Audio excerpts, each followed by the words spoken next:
The first sound I hear isn't my alarm. It's my own heartbeat, a low, panicked drumming in my ears, pulling me from sleep at 6:42 in the morning. My eyes open in the dark of my Chicago apartment, and before I even lift my head, my hand is already searching for my phone. The screen blasts my face with light. 3 Slack notifications from my team lead, sent close to midnight. A calendar alert for a 7:30 a.m. check-in I'd forgotten about. It's Tuesday, March 4th. The day hasn't even started, and I'm already behind. My name is Alex. I'm 28, and this is my life. A routine that feels like a dance I know by heart, but hate performing. I stumble to the kitchen, grab the expensive cold brew from the fridge, and drink it straight from the bottle. It's not about taste. It's fuel. The city is waking up, but I'm already deep in my own digital world. Scrolling, scrolling, scrolling. My laptop is open. I'm checking my portfolio tracker while half listening to a podcast about AI, skimming a newsletter while texting a friend a thumbs up on his promotion post. My mind feels like my browser. 27 tabs open, 3 of them frozen, and I have no idea where the music is coming from. I can feel this constant tension in my shoulders, a tight knot that's been there since, 2022? It's the background hum of my life. I think about my to-do list, the presentation for the client, the LinkedIn post I need to craft to look like a thought leader, the draft of my newsletter that's just sitting there, judging me. I remember my college professor telling us, the future belongs to the multi-hyphenates, the side hustlers. Don't just get a job, build an empire. And I believed him. We all did. I bought the books, followed the influencers, and tried to build my personal brand. I wanted to be Alex, marketing strategist, content creator, personal finance enthusiast. But here's the secret no one talks about. It feels like running on a treadmill that says slowly, secretly, tilting upwards. Every single day feels steeper. I remember last Thursday so vividly. I was at a WeWork, surrounded by other people with expensive headphones and determined frowns. I'd been productive for 8 straight hours. My fingers flew across the keyboard. I sent dozens of emails, commented on threads, updated spreadsheets. But when I finally leaned back, my head throbbing from the screen glow, I had this hollow feeling. What did I actually make today? What did I finish? All I had was a deep sense of exhaustion, and the ghost of that morning, as anxiety still buzzing in my veins. I missed my best friend's birthday dinner the week before because I was in a flow state, finishing a freelance gig. I sent a fancy e-gift card with a long apology about crushing deadlines. It felt awful. We sacrifice these real, human moments for a phantom sense of progress, for an extra $100 or another checked box on our to-do list. But what is the real cost of that? When I scroll through LinkedIn, it's a parade of victory laps. Sarah from my old internship is launching her 3rd SaaS product. Ben is speaking at a conference in Austin. Everyone is growing, grinding, and glowing. And me? I'm just grinding. The comparison is a constant itch I just can't scratch. It makes the cold brew taste sour in my mouth. Have you ever felt that? Where you're constantly checking your own life like it's a stock ticker? Up a little on a good client comment, down sharply on a quiet social media day. Your self-worth becomes a number on a screen, a follower count, a monthly revenue figure. It's exhausting.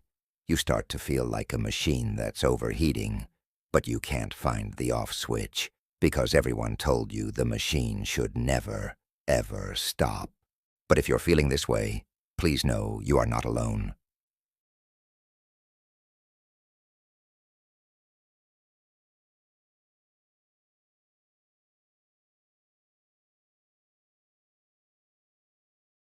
So let me ask you a question. It might feel uncomfortable. It did for me. What if the voice in your head, the one that's whispering, hustle harder, do more, they're ahead of you, isn't your motivator? What if it's the very thing that's stealing your life, one frantic, burned-out hour at a time? Picture my desk from that morning, the empty bottle of cold brew, the 3 different notebooks for different projects, all half-started. Hear the overlapping sounds, the podcast, the email dings, the fake lo-fi beat. Feel that acidic, jittery feeling in your stomach. That was my normal. That was the price of admission to the hustle. And then I found a fact that just stopped me cold. A 2024 study found that 68% of people who call themselves hustlers, who work these 60, 70-hour weeks, actually produce less quality, meaningful work than people who work a focused, normal schedule. They're on the treadmill longer, but they're going slower. My brain short-circuited when I read that. All that grinding for less? All that sacrifice, the missed birthdays, the anxiety, the burnout, for a less effective result? It forced me to confront a terrifying possibility. What if hustle culture isn't just unsustainable? What if it's actually inefficient? What if the entire philosophy we've been sold is fundamentally broken? That's the question that started to change everything for me. In my next video, I'm going to share the first small counterintuitive steps I took to reclaim my time and my sanity without my career falling apart. If this story resonated with you, subscribe and hit the bell so you don't miss it. Thank you for watching. It made me look up. I mean, really look up from my screens. I looked at that faded college diploma on my wall, the one from 2019 with the fancy Latin words. I paid a lot of money for that piece of paper, and with it, they sold me a whole set of instructions for how to live, rules for success, promises, and I bought all of it. But what if the first rule they gave us was a lie? That faded diploma on my wall. I stared at it for a long time after I read that study. It's from the University of Illinois, Urbana-Champaign, class of 2019, business administration. I remember the feeling of holding the tube it came in, thinking, this is it, my ticket, my proof. Proof that I was smart, that I was capable, that I was going to be someone. For years, I treated my life like I was building a resume that never ended. Every hobby had to become a side hustle. Every conversation had to be networking. Every quiet moment had to be filled with a podcast that made me smarter. I wasn't living a life. I was curating a portfolio. And the worst part, I thought that was the right way to do it. I thought the anxiety, the exhaustion, the hollow feeling, I thought that was the price of being a person who mattered. But here's what I realized, sitting there with my cold, empty coffee bottle. The problem wasn't that I was lazy. I was working myself into the ground. The problem was the story I was telling myself. The villain wasn't my lack of effort. The villain was a single, silent belief that had wrapped itself around my brain. My worth is equal to my output. I am what I produce. If I am not producing, I am nothing. Think about that for a second. It turns you into a human doing, not a human being. Your value becomes a number. Your identity becomes a list of job titles and skills. Rest isn't rest anymore. It's wasted potential. A Saturday spent just reading a novel for fun. That's a failure. You could have been learning to code. That's the trap. And it's so quiet, you don't even hear it snap shut. Let me tell you about my friend, David. Well, he's not really a friend. More of a guy I knew from online circles. He's 29, lives in Denver, and he was the king of this hustle identity. On the surface, he was winning. He had a great job as a marketing manager for a cool outdoor brand. But his real pride was his Instagram and TikTok, where he taught people about productivity systems and maximizing your 24 hours. He had about 20,000 followers.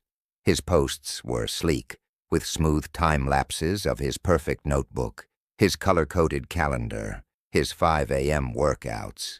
He became David the Productivity Guy. That was his brand, and people loved him for it. They'd comment, "Goals?" and "How are you so disciplined?" I remember feeling that familiar pang of envy scrolling through his feed. But David told me something later, over a very hesitant, quiet phone call that changed everything for me. He said the truth was a secret hell. He couldn't read a book anymore, not for fun. He'd be 2 pages into a novel, and his brain would scream, "How can you use this for content? What's the takeaway? Where's the lesson?" He couldn't watch a movie with his girlfriend without thinking about how to turn the plot into a LinkedIn post about narrative in business. His entire world had become content. His experiences weren't his own. They were just material for his brand. The worst part, he said, were the panic attacks. They'd hit him right before he had to post. His heart would race. His palms would get slick. What if this post didn't get enough likes? What if the engagement went down? His brain had linked his online performance to his entire sense of self. A bad day on Instagram felt like a condemnation of his soul. He was wearing a suit of armor made entirely of likes, shares, and positive comments. It looked impressive from the outside, but inside, he was suffocating. It was heavy, it was cold, and it was rusted shut. He couldn't take it off because he thought the armor was him. That hit me so hard. I looked at my own life. I wasn't an influencer, but I was doing the same thing. I'd go for a walk in Lincoln Park, and instead of seeing the first cherry blossoms of spring, I'd be framing the perfect shot for a mindful moment post I never even ended up making. I'd finish a project at work, and my first feeling wasn't pride. It was relief that I had another thing to add to my weekly wins list in my journal. I had turned myself into a corporation, and I was both the overworked employee and the demanding, never-satisfied CEO. It's a scary thing when you realize you can hear your own thoughts anymore over the noise of your own resume. Your internal voice just sounds like a motivational speaker mixed with a project manager. Optimize this, leverage that, post about it. And here's what the science says. This isn't just a bad feeling. It's a real neurological trap. Neuroscientists have found that when you tie your identity directly to outcomes, like a promotion, a viral post, a sales target, your brain starts to process professional setbacks as existential threats. It's not just, "Oh, I lost that client." Your primitive brain reacts like, "Oh no, a tiger is chasing me. I am going to die." That's why the anxiety feels so physical, so intense. Your body is in fight-or-flight mode over a bad email. That's not sustainable. It's how you burn out not just your energy, but your very spirit. So what happened to David? He hit a breaking point. It was a Sunday in January. He was supposed to post a Sunday planning routine reel. He had his coffee maker ready, his notebook open. He looked at the camera on his phone, and he just couldn't. He felt like a fraud. The thought of performing his perfect life for one more second made him feel sick. So he did something that felt absolutely terrifying. He turned off his phone, not just silenced it, powered it down. He placed it in the top drawer of his desk. Then he closed the drawer. He told me the silence was the loudest thing he'd ever heard. It was a ringing, heavy quiet. For the first hour, he just paced his apartment. His mind was a storm of guilt. You're wasting time. You're letting your audience down. Your engagement will plummet. He felt physically itchy, like he needed a fix. He almost opened that drawer a dozen times, but he didn't. He made it through that afternoon. He sat on his couch and stared at the snow falling on the Rockies outside his window. He didn't take a picture of it. He just watched it. He made a simple dinner, just pasta with butter and cheese. And he tasted it, actually tasted it, without thinking about a caption. He felt bored, deeply, uncomfortably bored. And then a strange thing happened. In that blank space, in that silence after the storm of his own thoughts calmed down, a real thought bubbled up. Not a content idea, not a task, a real, quiet, personal thought. He remembered he used to love building model airplanes as a kid. The feel of the thin balsa wood, the smell of the glue. He hadn't thought about that in 15 years. He had buried that part of himself under a mountain of productivity hacks and personal branding. That was the first crack in the armor, a tiny hairline fracture. It came not from doing more, but from daring to do nothing. From daring to be unimpressive for a few hours. It makes you wonder, doesn't it? What gets lost in the noise we make about ourselves? What quiet, simple parts of who we are have we buried because they don't look good on a resume or fit into a personal brand? What's left of you when you finally silence the noise of your own resume? That question sat with me for days. What was left of me?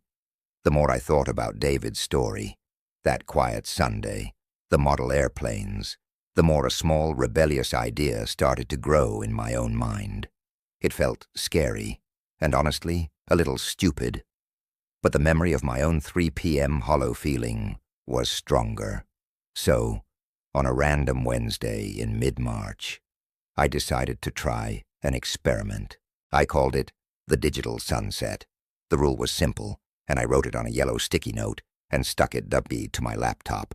From 4 p.m. to 6 p.m., no screens, no productive input.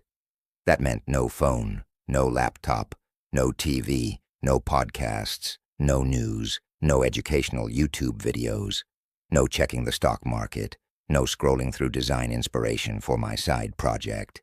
Nothing. For 2 hours. I want you to understand how crazy this felt. My workday at the marketing agency officially ended at 5 p.m. My brain was used to hitting that hour and just shifting to a different kind of work. My personal work. The idea of just stopping at 4.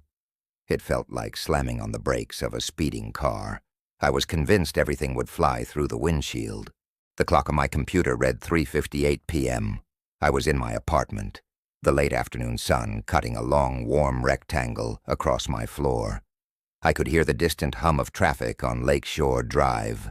My fingers were poised over my keyboard, finishing up an email.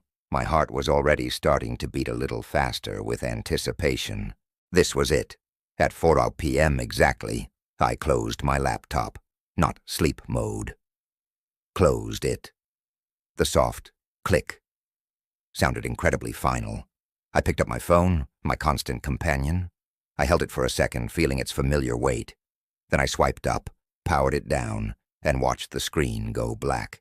I walked it to my bedroom and placed it face down on my dresser. I walked out and closed the door behind me, and then I just stood in the middle of my living room. The silence was the first thing I noticed. Not true silence, of course. I could hear the refrigerator hum, a dog barking somewhere, the whoosh of a bus. But it was the absence of the digital noise that was so loud. No pings, no dings, no vibrations. It was like I had gone slightly deaf in a frequency I didn't even know I could hear. For the first 10 minutes it was okay. I felt a weird sense of accomplishment. Look at me, I'm detoxing. I watered my single sad spider plant. I neatened up the stack of books on my coffee table. Then the itch started. It was a physical feeling, a restlessness in my hands. My brain kept darting to thoughts. I should Google that recipe for later. I wonder if Tim replied to my email. Did that Shopify store I'm building have any sales today? I should listen to a podcast while I fold laundry. Each thought was a little hook, trying to pull me back to a screen. My eyes kept drifting to the closed bedroom door. My hand actually twitched. It felt like I'd forgotten something incredibly important, like leaving the oven on. A low-grade anxiety began to bubble in my chest. This was supposed to be relaxing, but it felt like I was waiting, just waiting for the time to pass so I could get back to being productive. The voice in my head, the CEO voice, was not happy. "This is a waste of a perfectly good hour," it said. "You could be getting ahead right now." I picked up a novel I'd bought 6 months ago. I tried to read. The words swam on the page. My mind wouldn't stick to the story. It was like trying to hold on to a slippery fish. I read the same paragraph 4 times. I put the book down. I looked at the clock. 4:22 p.m. Only 38 minutes had passed. It felt like 2 hours. This was torture. I almost quit right then. I imagined the sweet relief of unlocking my phone, the flood of notifications, the familiar distraction. It would be so easy. But I thought about David and the model airplanes. I thought about the 68% statistic, about working harder to achieve less. I stayed in my chair. I just sat there and let the boredom wash over me. And I realized something. I was afraid of being bored, truly afraid of it. We've been taught that boredom is the enemy, a sign of a lazy mind. We've filled every spare second with input to avoid it. Have you ever felt like your phone is a third person in your relationship? You're sitting on the couch with your partner, but you're both just scrolling, miles apart in the digital world. It's a modern-day romance killer, right? Well, today, we're talking about a simple, powerful strategy to reclaim your evenings and reconnect with the person who matters most. It's called the digital sunset, and it might just be the best thing you do for your relationship this year. Let's be real. Our phones are designed to be addictive. Those notifications, the endless scroll, the constant stream of new content, it's all engineered to keep us hooked. And when we bring that into our personal time, especially with our partners, we're unintentionally putting a screen between us. We think we're relaxing together, but we're actually in separate digital bubbles. This habit can create emotional distance without us even realizing it. You might be physically next to each other, but you're not truly present. Over time, this can lead to feelings of loneliness and disconnection, even when you're in the same room. It's a slow fade that can erode the foundation of your connection. So, what's the solution? Enter the digital sunset. It's exactly what it sounds like. Just as the sun sets at the end of the day, you consciously decide on a time to put your digital devices away for the night. This isn't about demonizing technology. It's about creating boundaries to protect your personal time and your relationship. Think of it as creating a sacred, tech-free window for you and your partner. This simple act sends a powerful message. Our time together is important, and it deserves our full, undivided attention. It's about being intentional with your energy and focus. Now, how do you actually do this? Start small and make it a team effort. Sit down with your partner and agree on a specific time to start your digital sunset. Maybe it's 8 p.m. or 9 p.m., whatever works for your schedule. The key is to be consistent. When the time comes, both of you put your phones away. Don't just put them on silent or face down on the table. That's not enough. The temptation is still there. Put them in another room, charge them in the kitchen, or stick them in a drawer. Out of sight, out of mind. The goal is to remove the temptation completely so you can truly be present with each other. This shared commitment is the first step towards building a new, healthier habit together. Okay, so you've put the phones away. Now what? This is where the magic happens. The first few nights might feel a little weird. You might feel a phantom buzz in your pocket or an urge to just check one little thing. That's normal. It's the digital detox kicking in. The key is to have a plan for this newfound free time. This leads us to the second part of our strategy, the 90-minute monogamy block. This is a dedicated 90-minute period after your digital sunset where you focus solely on each other. No screens, no distractions, just you and your partner. So, what can you do during this 90-minute block? The possibilities are endless, and it's a great opportunity to get creative and rediscover what you love doing together. You could cook a meal, and I mean really cook together. Put on some music, pour a glass of wine, and enjoy the process. You could also break out a board game or a deck of cards. A little friendly competition can be a lot of fun and a great way to laugh together. Remember those? Or maybe you just want to sit on the couch and talk. I mean really talk. Ask each other about your day, your dreams, your worries.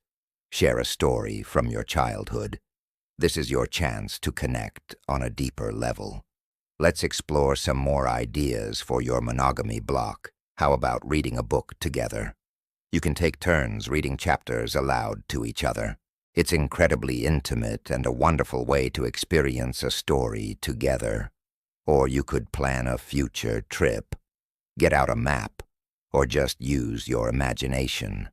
Dreaming about future adventures is a powerful way to bond and build shared excitement. You could also try a new hobby together, like painting, learning a few phrases in a new language with a book, or even doing a puzzle. The activity itself isn't as important as the intention behind it.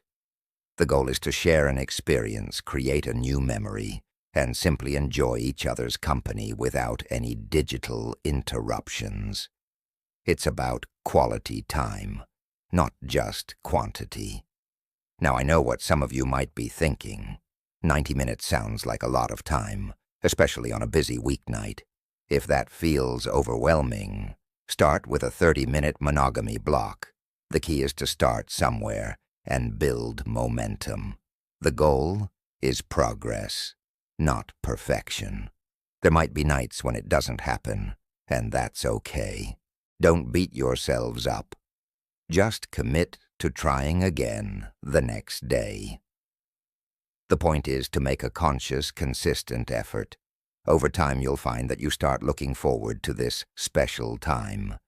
It becomes a cherished ritual, a part of your day that you both protect, because you see and feel the amazing benefits it brings to your relationship. The long-term benefits of practicing a digital sunset and a monogamy block are truly profound. You're not just getting rid of a bad habit, you're building a stronger, more resilient, and more intimate relationship. You'll find your communication improves because you're actually listening to each other. Your emotional connection deepens because you're sharing experiences and being vulnerable. You'll likely feel less stressed and more present in your life overall. You're essentially rewiring your brain to seek connection in the real world, not through a screen. You're building a foundation of shared memories and rituals that will strengthen your bond for years to come. It's an investment in your happiness and the health of your partnership. So, here's my challenge to you. Tonight, talk to your partner about trying a digital sunset. Pick a time, pick a place for your phones, and plan a simple, fun activity for your first monogamy block. It doesn't have to be perfect. It just has to be a start. Remember, the goal is to disconnect from your devices so you can reconnect with each other. It's one of the simplest, yet most powerful things you can do to bring the magic back into your relationship. Thank you so much for watching. I'd love to hear your thoughts. Are you going to try the digital sunset? Let me know in the comments below. And if you found this video helpful, please give it a thumbs up and subscribe for more tips on living a more connected life. See you in the next one. Have you ever sat down, ready to crush your to-do list, only to look up and realize 3 hours have passed, and all you've done is scroll through social media, reply to a few emails, and stare out the window. If that sounds familiar, you're not alone. I used to be the king of distraction. My focus was like a butterfly, flitting from one shiny object to the next, never settling anywhere for long. My projects were always half-finished. My goals felt miles away, and I was constantly stressed, feeling like I was running on a treadmill but going nowhere. This wasn't just a minor annoyance. It was genuinely affecting my life. My work suffered, my personal projects stalled, and honestly, my self-esteem took a hit. I started to believe that maybe I was just someone who couldn't focus. But one day, I hit a breaking point. I was staring at a blank page, a deadline breathing down my neck, and my phone buzzing with notifications. In that moment of complete overwhelm, I decided something had to change. I couldn't keep living in this state of constant, unproductive chaos. So, I went on a quest to reclaim my focus. I read books, listened to podcasts, and tried every productivity hack under the sun. Some things were a total bust, but others were game changers. And today, I want to share the story of how I went from being a master of distraction to someone who can actually get things done, and how you can do it too. This isn't about magical quick fixes. It's about building a system that works for you. The first major realization for me was that my environment was my biggest enemy. My desk was a mess of old coffee mugs, random papers, and gadgets I didn't need. My phone was a constant source of temptation, always within arm's reach. So my first mission was to create what I now call a focus sanctuary. This sounds grand, but it's really simple. I cleared my desk of everything except my laptop, a notebook, and a pen. That's it. A clean space led to a clearer mind. Next, I had to tackle the digital beast, my phone. I didn't want to throw it away, but I needed to set boundaries. So, I implemented the out of sight, out of mind rule. When I needed to work, I'd put my phone in another room. The first few days were tough. I felt a phantom buzz in my pocket constantly. But after a week, the urge to check it every 2 minutes started to fade. I also turned off all non-essential notifications on my computer and phone. That little red bubble telling me I have a new email or social media update? Gone. It was liberating. But tidying up my physical and digital space was only part of the battle. The bigger fight was inside my own head. My mind had been trained for years to jump from thought to thought.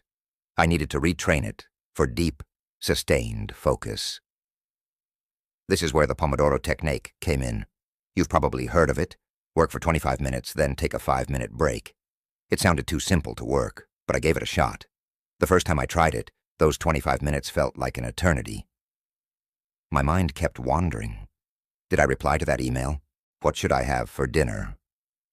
I wonder what's new on Instagram. Instead of fighting these thoughts, I used a simple trick. I kept a distraction pad, just a piece of paper next to me. Whenever a random thought popped into my head, I'd quickly jot it down and immediately return to my task. This acknowledged the thought without letting it derail me. After the 25-minute timer went off, I could look at my list and deal with anything urgent during my break. Slowly but surely, it started to work. I could get through a full 25-minute session without my mind wandering off. Then I could do 2 sessions in a row. It was like going to the gym for my brain. I was building my focus muscle, 1 rep at a time. The short breaks were crucial. They gave my brain a chance to rest and reset, making the next work session feel fresh instead of like a long, grueling slog.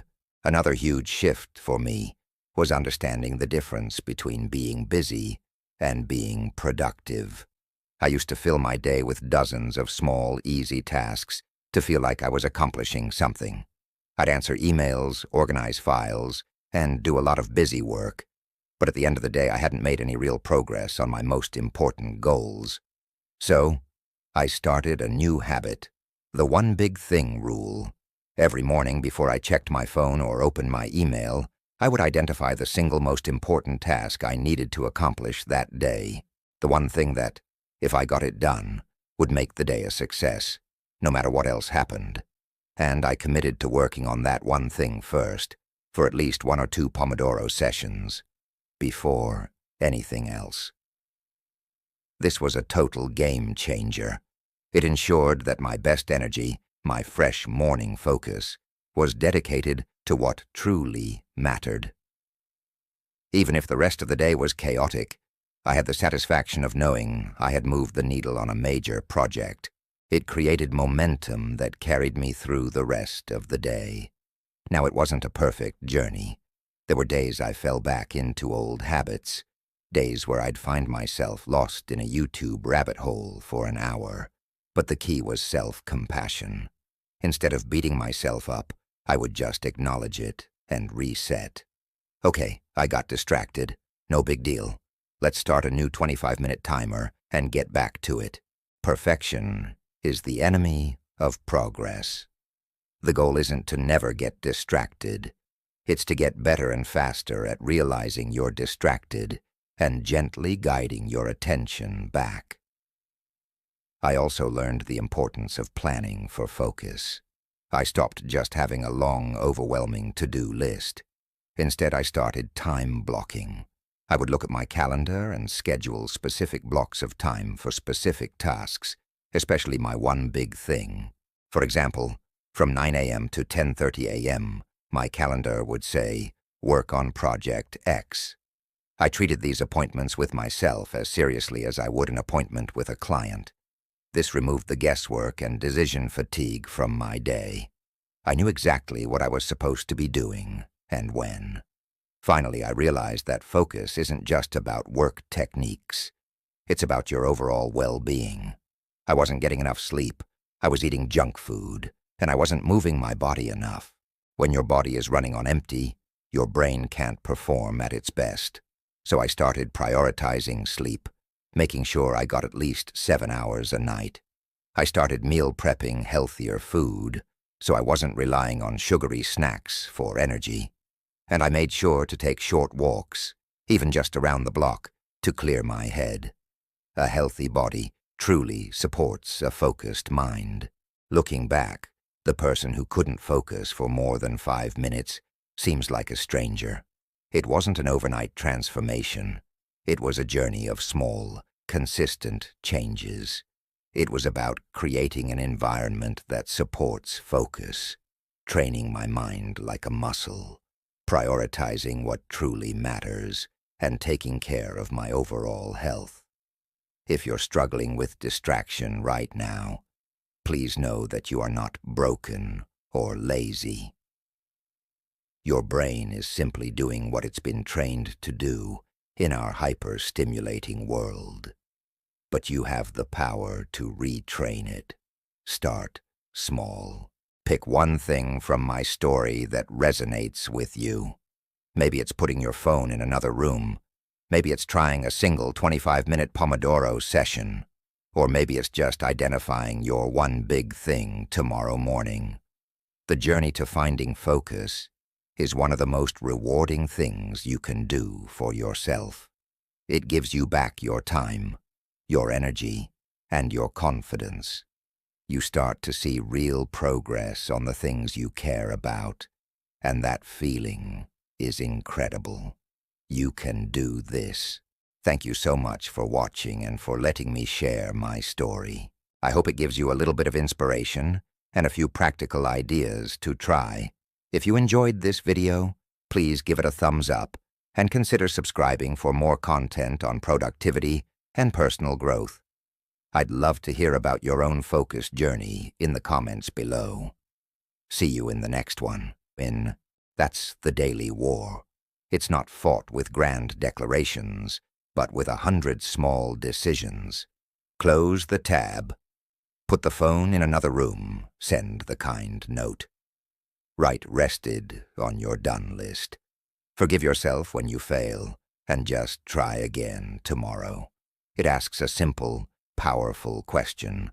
What kind of work, what kind of life becomes possible when your energy is a laser beam, not a scattered, flickering light?